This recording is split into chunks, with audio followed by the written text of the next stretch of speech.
da cidade do Rio de Janeiro é o seguinte, políticas públicas. E uma das políticas públicas que eu vou defender com unhas e dentes vai ser saneamento básico e educação.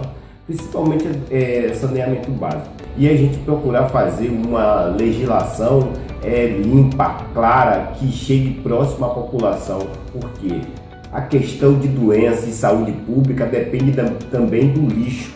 O lixo é importante. Se a gente cuidar do lixo, muita gente não vai necessitar de ir de urgência para as clínicas da família, nem ir nas emergências dos hospitais. Tem lugares aqui na cidade do Rio de Janeiro que não tem água potável e esgoto tratado. Isso é impossível. Eu sei quais os lugares, pretendo procurar o presidente da Associação de Moradores desse bairro e a gente fazer um trabalho público para a gente melhorar as condições de saneamento básico desses locais. Meu nome é Francisco da Silva, meu número é 43226.